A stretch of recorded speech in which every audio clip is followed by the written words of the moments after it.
vous a donné voilà, des techniques pour dompter votre trac. Maintenant, on va être sur le fond. On va accrocher notre auditoire. On va se connecter à lui. Alors ça, c'est un outil que vous utilisez certainement. Vous voyez, quand vous êtes sur les réseaux sociaux, vous scrollez et puis vous tombez sur des vidéos. Ces vidéos-là ont 3 secondes pour vous accrocher. Si vous vous ennuyez au bout de 3 secondes, vous zappez, vous partez ailleurs. Eh bien, en prise de parole, c'est pareil. N'attendez pas 10 minutes que votre public s'endorme pour aller le chercher et le réveiller. Accrochez d'entrée. Marquez les esprits tout de suite. Connectez-vous à votre auditoire dès les premières secondes. Une fois que vous serez lancé, eh bien vous pourrez improviser sur votre prise de parole bien préparée, mais connectez, accrochez, marquez les esprits tout de suite. Il y a plusieurs outils pour marquer les esprits, pour accrocher son auditoire. Vous pouvez par exemple commencer par le pourquoi. Vous racontez le pourquoi de votre intervention, poser des questions aussi. Alors le pourquoi, tiens par exemple, nous pourquoi est-ce qu'on est là ? Pourquoi est-ce qu'on est là ? Eh ben, pour vous donner des outils, pour vous dire ce qu'on ne vous a jamais dit en prise de parole. Pourquoi est-ce qu'on s'est réunis tous ensemble ? Voilà, pour faire une grande fête, pour participer. Il y a toujours un pourquoi dans une réunion. C'est un très bon moyen d'attaquer et d'accrocher votre public, plutôt que de commencer par votre présentation. Alors là, Florian et Steph et Bichette nous ont présenté, donc on n'avait pas eu besoin de se présenter. Mais si on avait besoin de se présenter, on aurait commencé par notre pourquoi, et ensuite on serait venu vous parler de nous. Poser des questions, ça marche très bien. Posez des questions, vous faites lever les mains. Tiens, on vous a demandé tout à l'heure pour qui c'est la première convention ici, BNI. Tiens, levez la main pour qui c'est la première convention. Voilà, vous vous connectez à votre auditoire, ça vous permet de sonder et d'accrocher votre public avec ce pourquoi. Et puis, quand on démarre une prise de parole, c'est aussi un contrat qu'on a avec l'auditoire, Xavier. Alors, moi, vous savez, quand on veut faire quelque chose de bien, il suffit de regarder les grands, ceux qui ont vraiment, vraiment réussi, pour essayer de s'en inspirer.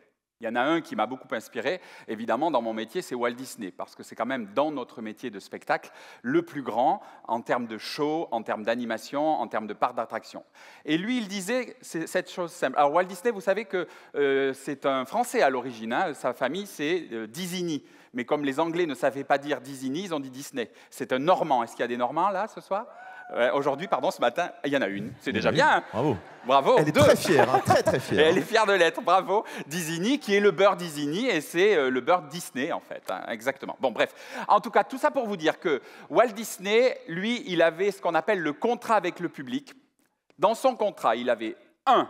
Répondre aux attentes. C'est-à-dire que nous, si on vous fait une petite conférence sur la prise de parole en public, il faut quand même répondre, même si on fait des transgressions et qu'on fait quelques digressions, il faut répondre à ce que vous attendiez, c'est-à-dire que vous appreniez quelques petits trucs sur la prise de parole à public. Et nous, moi dans mon théâtre, quand les spectateurs viennent dans mes théâtres, ils attendent quelque chose. Il faut que le contrat soit respecté, c'est-à-dire d'être bien accueilli, que le spectacle soit bon par des comédiens professionnels, des beaux décors, et d'être confortablement assis dans une salle climatisée ou chauffée.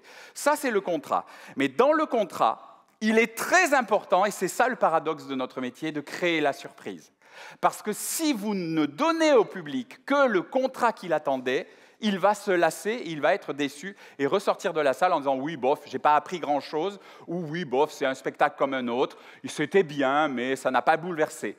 Et c'est pour ça que les meilleurs films, les meilleurs livres, les meilleures œuvres, c'est celles qui nous ont surprises, tout en satisfaisant ce qu'on attendait dans cette œuvre. Et ça, c'est un principe de prise de parole en public. Il faut respecter le contrat de votre prise de parole et en même temps un peu surprendre. Les meilleures infomerciales, c'est celles qui parlent de votre métier, mais qui transgressent la façon d'en parler. Et en général, vous gagnez l'infomercial si vous faites comme ça, parce que vous marquez les esprits par la surprise. Et enfin, il y a le plaisir de la découverte que cultivait Walt Disney. Et ces personnalités, ces salariés les plus payés dans ces entreprises, toujours aujourd'hui hein, dans le consortium Disney, ce sont ceux qu'on appelle les Imagineers. C'est ceux qui imaginent ce qui n'a pas encore été inventé.